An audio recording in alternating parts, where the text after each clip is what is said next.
اور اسے پیپ والا پانی پلایا جائے گا، وہ اس کو گھونٹ گھونٹ کر کے پیے گا اور گلے سے نہیں اتار سکے گا، اور ہر طرف سے اسے موت آ رہی ہوگی مگر وہ مرنے میں نہیں آئے گا، اور اس کے بعد سخت عذاب ہوگا۔ جن لوگوں نے اپنے پروردگار سے کفر کیا ان کے اعمال کی مثال راکھ کی سی ہے کہ آندھی کے دن اس پر زور کی ہوا چلے جو اسے اڑا لے جائے۔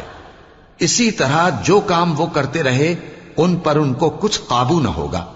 یہی تو پرلے سرے کی گمراہی ہے۔ کیا تم نے نہیں دیکھا کہ اللہ نے آسمانوں اور زمین کو تدبیر سے پیدا کیا ہے؟